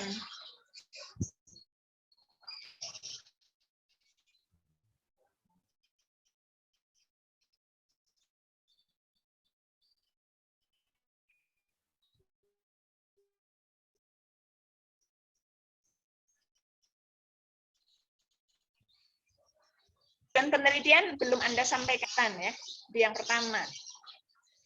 Ini kelompok 5 kalau saya lihat, tapi saya belum lihat yang lain ya, nanti saja. Jadi mohon direvisi ya, Eva ya, tujuan penelitian. Kemarin kalau nggak salah saya ngasih catatan, namanya tujuan penelitian itu harus sesuai dengan rumusan masalah. Rumusan masalahnya ada 2, tujuan penelitiannya ya sama dong. Jadi namanya tujuan ya, rumusan masalah kan berarti Anda itu mau yang hendak Anda pecahkan dalam skripsi ini itu apa? Kan sudah Anda rumuskan. Berarti Anda mencari jawaban yang sudah Anda rumuskan. Berarti kan tujuannya harusnya sesuai dengan apa yang Anda rumuskan. Kalau tadi saya memberikan masukan ada 3, berarti tujuan penelitiannya ya ada 3. Disesuaikan. Kalau yang pertama bagaimana praktik pembacaan, berarti tujuan penelitian yang pertama mendeskripsikan praktik pembacaan dan seterusnya. Jadi harus sesuai antara rumusan sama tujuan penelitian. Oke. Tinjauan pustaka. Ini tinjauan pustaka juga tinjauan pustakanya sudah bagus ya. Tinggal ditambahkan footnote ya, Eva ya. Tradisi yasinan. Tinggal ditambahkan footnote. Surah Al-Waqiah. Tinggal ditambahkan footnote. Mohon diurutkan dari tahun yang terlama ya, Eva ya. Jadi kalau ada 2019 ya 2019 didahulukan dari 2021. Tadi saya lihat ada 2021 disebutkan terlebih dahulu. Jadi tahun yang terlama dulu, baru semakin ke bawah itu tahunnya yang paling update. Penelitian ini membantu memudahkan penulis. Nah ini nanti di akhir dibuat satu paragraf ya, pernyataan singkat yang menunjukkan yang menyampaikan bahwa dari data-data yang sudah disebutkan di atas menunjukkan bahwa penelitian Eva itu betul-betul penelitian yang belum pernah dilakukan ya. Objek yang akan diteliti oleh Eva itu belum pernah dilakukan oleh peneliti sebelumnya. Jadi menyampaikan bahwa penelitian Eva itu betul-betul penelitian yang original. Itu mohon ditambahkan. Metodologi penelitian, jenis penelitian, field research,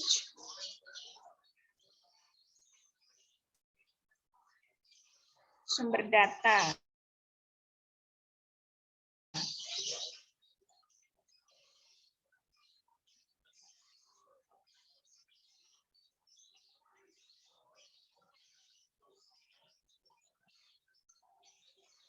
Santri nggak masuk ya?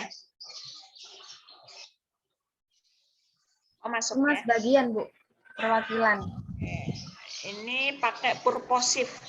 Teknik pengambilan sampelnya menggunakan purposive sampling, tapi Eva tidak menyebutkan kriterianya yang kayak apa. Mohon dilengkapi ya, Eva ya. Jadi saya menggunakan teknik pengambilan sampel yang dipakai oleh penulis adalah teknik purposive sampling, di mana penulis memberikan ya kriteria-kriteria, apa kriterianya. Berdasarkan kriteria-kriteria, apa itu kriterianya? Misalnya yang pertama, dia harus yang seperti apa, dan seterusnya ya. Yang sering kali saya sampaikan misalnya, kriterianya mereka yang harus hafal 30 juz. Berarti secara otomatis, mahasiswi IKI yang tidak 30 juz, ya tidak terpilih sebagai informan. Jadi, karena menggunakan purposive, ya harusnya disampaikan kriterianya yang seperti apa. Apakah santri itu yang diambil harus santri yang senior, atau santri yang juga merangkap sebagai pengurus, atau gimana. Itu artinya harus ada kriteria. Harus disebutkan kriterianya. Observasi. Menggunakan observasi apa? Partisipan ya. Oke. Wawancara.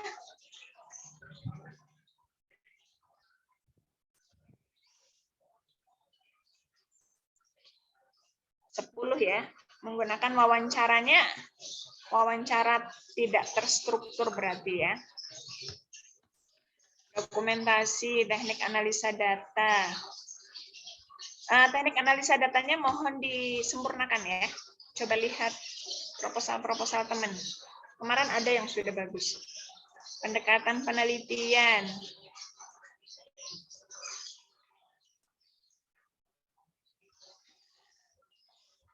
Ini antropologinya siapa? Mohon diperjelas ya. Gagasan antropologi, pendekatan antropolog, teorinya siapa ini? Belum disampaikan ya Eva ya. Kalau ini kan menurut Roger, antropologi merupakan suatu ilmu, bukan gagasan dari Roger. Bisa dipahami ya Eva ya. Pendekatan antropologi itu kan banyak tokohnya. Nah, yang akan dipakai untuk menganalisa fenomena pembacaan surah Al-Fat itu antropologinya siapa? Tentunya yang digambarkan di pendekatan ya gagasan yang ditawarkan oleh teori tokoh tersebut. Begitu ya? Bisa dipahami ya. Jadi jangan menggambarkan secara umum antropologi merupakan suatu ilmu yang mempelajari kajian. Bukan itu maksudnya. Jadi gagasan tokoh tersebut itu seperti apa yang kemudian kita jadikan sebagai pisau analisis di dalam membaca sebuah fenomena. Mohon ditelaah lagi. Teknik dan sistematika. Tentunya bab 2 itu membahas tentang surah Al-Fatihah-nya ya. Bagaimana surah Al-Fatihah itu? Bisa dilihat bagaimana fadilah dari surah Al-Fatihah ataupun yang lain ya. Artinya bab 2 itu fokus pada surah Al-Fatihah-nya, bukan tradisi pembacaan surah Al-Fatihah. Nanti bab 3-nya tentang profil pondok pesantren. Nanti digambarkan ya. Jangan hanya berisi gambaran tentang, tapi di bab 3 itu mau membahas apa saja. Bab 4-nya baru menganalisa tradisi ya, tradisi pembacaan surah Al-Fatihah. Ini juga harus dikasih poin-poin yang akan dibahas di bab 4 itu. Jadi yang bab 2-nya ini ya, bab 2-nya itu fokus pada surah Al-Fatihah-nya. Begitu ya, Fa ya? Bisa dipahami? Iya, Ibu, bisa. Ini daftar pustaka minimal 15 ya. Kalau hanya 4 berarti kurang 11. Tadi kan kajian pustaka belum dikasih footnote ya. Nanti bisa menambah. Dan di pendekatan penelitian itu juga saya lihat tadi belum ada footnote ya. Harusnya kan ada footnote. Namanya kita mengambil atau mengutip gagasan teorinya salah satu tokoh mengenai antropologi, tentunya kan ada footnote-nya. Begitu Eva ya. Kurang 3 menit. Siapa ini? Iza, Ayah Sofia. Belum Fadila. Betul, Bu. Jam ketiga ada dosen nggak? Nggak ada, Ibu. Nggak ada, Bu. Ada ya. Oke, kita akhiri dulu mungkin ya. Nggak ada, Ibu. Nanti Nggak ada, Ibu. nggak ada. Nggak ada. Oke, saya WA kelas C dulu mulai 11:30.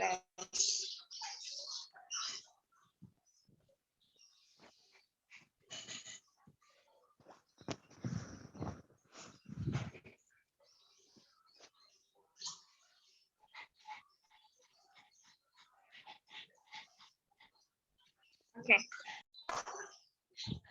Iza Ayah Sofia, ini pakai font apa ini Iza? Pakai Times New Roman, Bu. Size-nya berapa? Size-nya yang judul 14. Yang lainnya 12, Bu. Ini kenapa terkesan besar gitu ya? Atau belum saya benerin ya, Bu? Saya nggak tahu. Nih, coba kita lihat punya temennya ya. Kayak berbeda gitu. Tuh, habis dari Hana ke Iza. Oke, yang penting sesuai dengan Iya, Bu. pedoman ya. Iya, Bu, nanti saya betulin lagi, Bu. Size, terus margin ya. Kanan kiri Iya, nih. Bu. Lupa, Bu. Layout ya. Layoutnya, terus juga jarak antara baris 1 dan kedua itu 1,5. Ini terlalu dekat.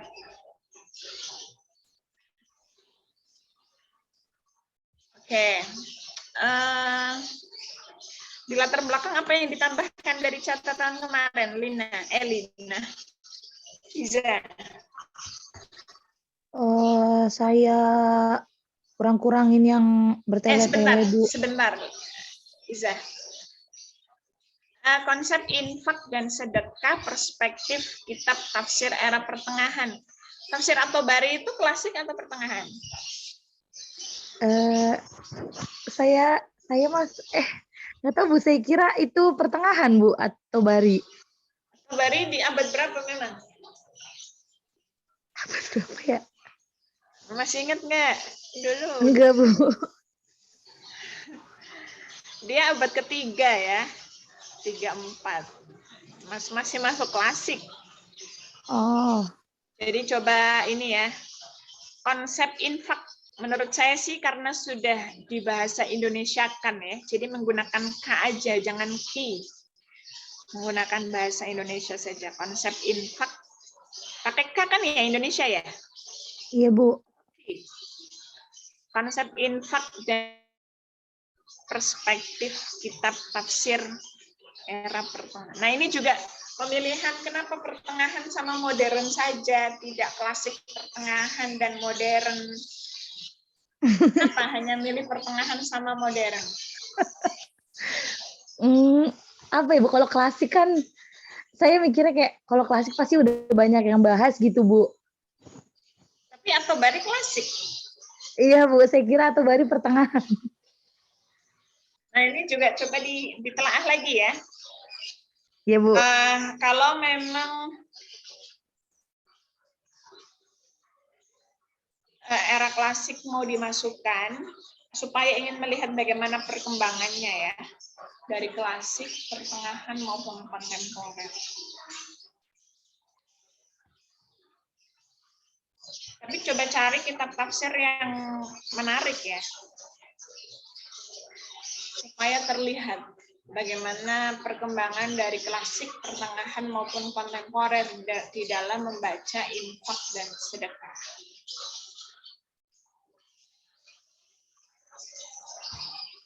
Selain itu juga transliterasi ya. At-Tabari ini gimana nulisnya? Di Zilalil Quran. Bo itu coba dilihat lagi pedoman transliterasinya. Kalau DZ itu zal. Sementara saya tutup itu zo. Ini juga coba dilihat lagi pedoman transliterasinya. Sudah di-download belum, Iza, pedomannya? Udah ada, Bu. Sudah ya? Oke, good.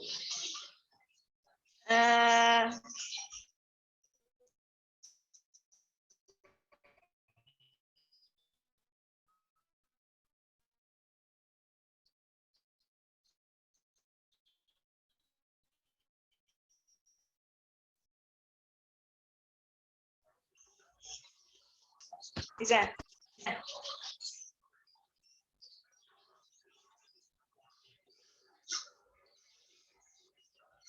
Cek, Iza. Iya, Bu.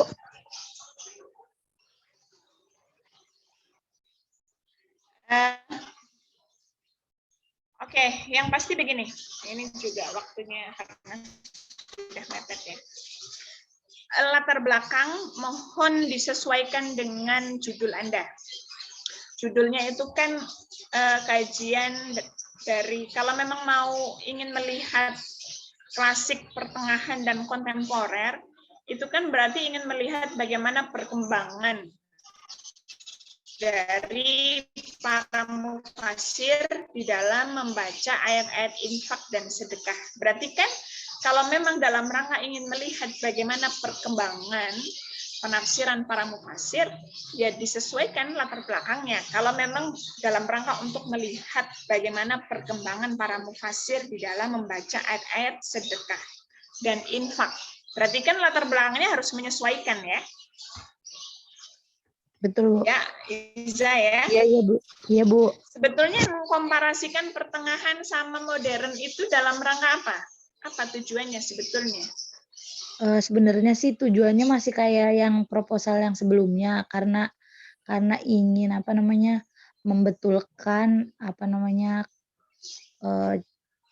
atau memberi pemahaman lagi kepada kaum muslimin bagaimana sebenarnya konsep bersedekah yang benar menurut syariat Islam. Tapi kalau misalnya nanti saya ganti judulnya, akan saya ganti juga latar belakangnya menjadi tujuan latar belakangnya untuk melihat perkembangan konsep perkembangan penafsiran ayat-ayat sedekah aja, Bu. Menurut Iza Ayah Sofia itu pemahaman masyarakat tentang sedekah sama infak belum benar. Lebih ke prakteknya kayaknya, Bu, bukan pemahamannya. Mungkin mereka sudah paham, tapi pada prakteknya mereka itu belum, kurang benar gitu.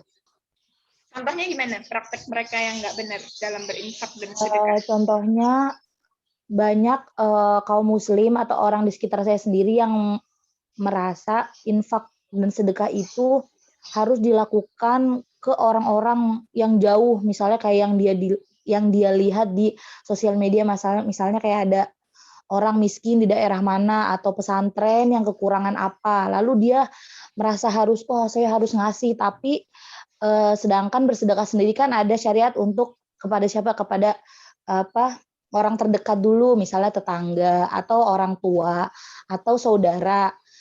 Jadi banyak tidak melihat ke saudara sendiri, ternyata masih ada yang kurang, atau orang terdekat, tetangga, atau misalnya itu disampaikan nggak sama Iza Ayah Sofia di latar belakang? Enggak, Bu. Nah, berarti coba ya, namanya latar belakang itu kan apa yang melatar belakangi judulnya Iza. tentunya fenomena-fenomena yang terjadi di masyarakat yang tidak sesuai atau mungkin yang harus diluruskan bagusnya itu seperti apa, ya tentunya hal yang seperti itu disampaikan. Jadi kita sebagai pembaca itu, namanya pembaca kan tidak semuanya bisa bertanya kepada si penulis ya. Jadi harusnya si pembaca itu dengan membaca tulisannya Iza, tanpa bertanya dengan Iza, semuanya terbaca di latar belakang. Bisa dipahami nggak maksud saya? Iya Bu, bisa Bu. Tapi Ya? kendalanya, Nanti dilengkapi ya data-datanya. iya Bu. Jadi hal-hal yang terjadi di lapangan yang kemudian perlu diluruskan. Oh gitu, iya Ya, Bu. perlu diluruskan dalam rangka apa? Ya tentunya tadi itu ya, karena masih banyak. Mungkin diawali dengan data-data kemiskinan yang terjadi di masyarakat itu masih tinggi. Terutama mungkin faktor atau dampak dari pandemi. Jadi diawali dengan begitu ya. Nah, Islam itu memberikan solusi untuk menghentaskan kemiskinan, ya diantaranya dengan infak dan sedekah. Tapi kan untuk konsep infak dan sedekah ini juga di masyarakat masih ada masalah. Masalahnya karena apa? Ya antara realitas dengan kenyataan, antara kenyataan dengan teori, mohon maaf, antara kenyataan dengan teorinya berbeda. Teori Qur'annya ngomongnya begini, tapi yang terjadi di lapangan tidak sama. Nah tentunya ketika Iza mengatakan tidak sesuai, perlu ada yang harus diluruskan. Tentunya kan data-data itu harus disampaikan. Baca itu nggak bertanya, tapi semuanya sudah terbaca dalam latar belakangnya Iza. Begitu ya Iza ya? Bisa dipahami? Baik Bu, maksud saya? bisa Bu, bisa. Oke, jadi harus sudah rapi ya. Baik Bu, insya Allah. Layoutnya juga ya. Iya Bu. Insya Allah ya, saya tagih. Oke, identifikasi masalah juga nanti mohon betul. Dibetulkan. disesuaikan ya. Ya, Jadi siap, Bu. sebetulnya kalau latar belakang kalian itu ya, ini untuk semua, itu sudah terlihat betul masalahnya apa, di dalam mudah sebetulnya ya. Tinggal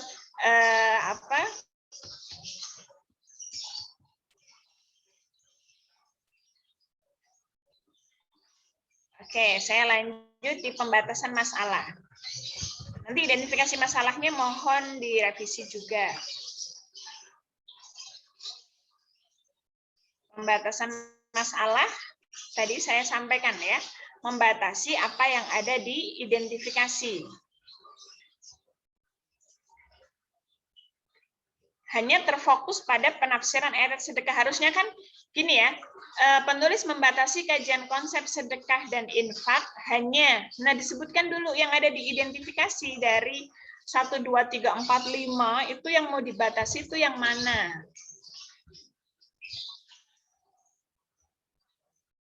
Begitu ya, Iza ya. Misalnya di identifikasi masalah nanti Iza menyampaikan minimnya pemahaman masyarakat mengenai konsep sedekah dan infak.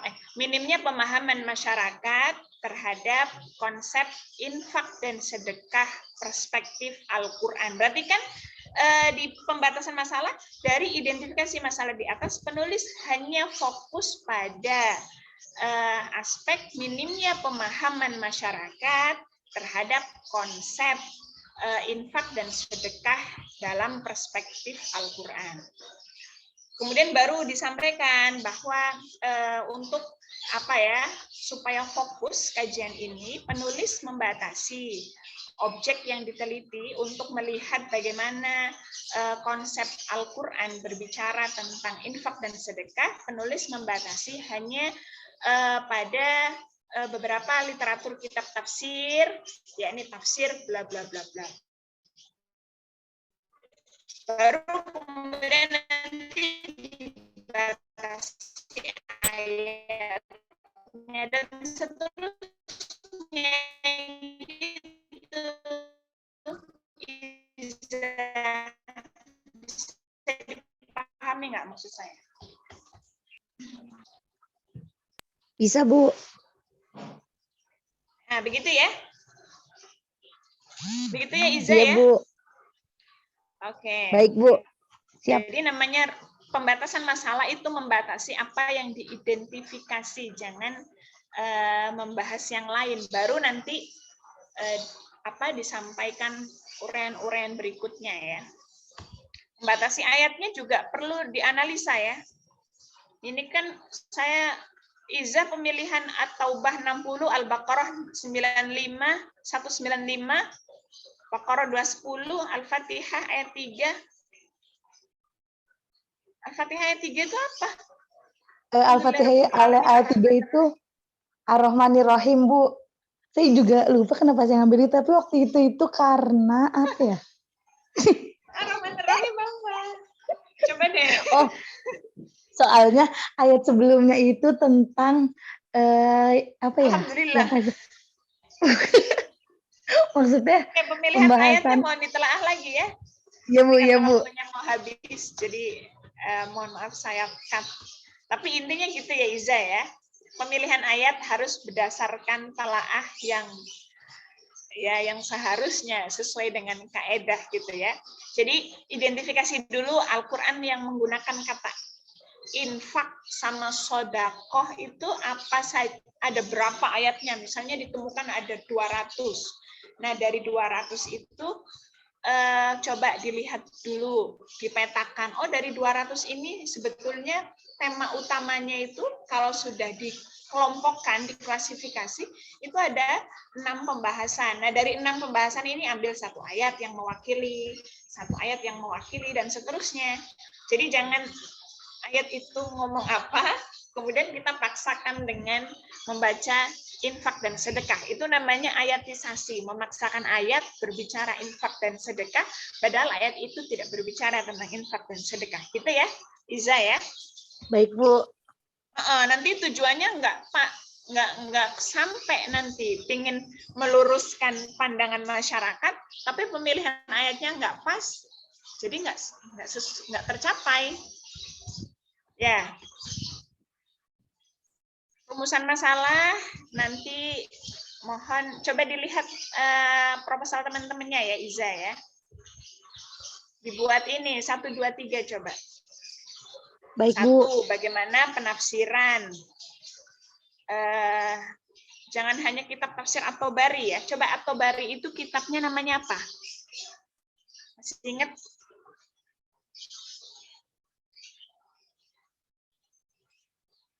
Bisa? Lupa Ibu namanya apa ya kemarin? Coba disebutkan ya, jangan tafsir At-Tabari. Oh, namanya bukan tafsir At-Tabari ya, Bu, emang Ibu? Bukan, coba dilihat lagi. Penulisnya namanya Imam At-Tabari. Baik, Bu. Jadi 1, bagaimana penafsiran At-Tabari. Jadi bagaimana penafsiran ya? Yang pertama itu, bukan bagaimana konsep dan ketentuan. Nanti dulu ngomongin konsep dan ketentuan, kita membaca penafsiran mereka dulu, penafsiran Imam At-Tabari dan Said Qutb terhadap ayat-ayat infak dan sedekah. Baru nanti bagaimana relevansi ya konsep sedekah. Begitu ya, Iza ya. Baik, Bu. Namanya relevansi ya nanti membahas relevansi ya tentunya nanti menjelaskan juga bagaimana ketentuan-ketentuan sedekah sama infak yang seharusnya dengan membaca penafsiran 2 mufassir itu. Tapi 2 mufassir ini mohon ditelaah lagi yang tadi saya sampaikan. Sama dengan rumusan, ini saya lihat nggak sama ya. Jadi harus sama. Bagaimana penafsiran Said Qutb, yaitu tujuan penelitian yang pertama, untuk atau menggali penafsiran Said Qutb sedekah. Jadi harus sama. Kan nggak sama ini antara rumusan sama tujuan. Mohon direvisi. Manfaat juga ya. Mohon dipetakan mana yang teoritis, mana yang praktis. Nggak bisa ini tulisan dan masih banyak lagi. Iza, apa ini ada dan masih banyak lagi? Baik, Bu. Kajian pustaka ini juga mohon mohon dinarasikan. Jangan titik kesamaan, sama-sama meneliti penafsiran. Titik perbedaan. Jangan begini. Nanti direvisi. Semuanya ya. Minimal 2018. Jadi yang 2015 delete. Dikasih footnote. Jadi yang pertama itu hasil temuannya apa? Jadi jangan titik-titik begini ya. Bentuknya narasi. Adapun hasil penelitian bla bla bla bla. Sementara persamaan bla bla itu dikasih dibuat narasi, jangan dibuat apa begini, poin-poin begini, jangan ya. Fadilah Ulum nanti saya voice note ya. Setelah masuk di kelas C Baik, saya Ibu. voice note karena waktunya habis. Oke. Hana Fauzia juga belum, Bu. Oh, ada Hana ya? Hana belum ya? Iya, Bu. Oh iya.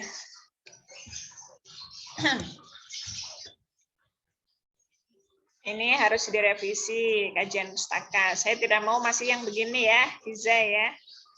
Baik, Bu. Sumber data ini juga bentuknya narasi.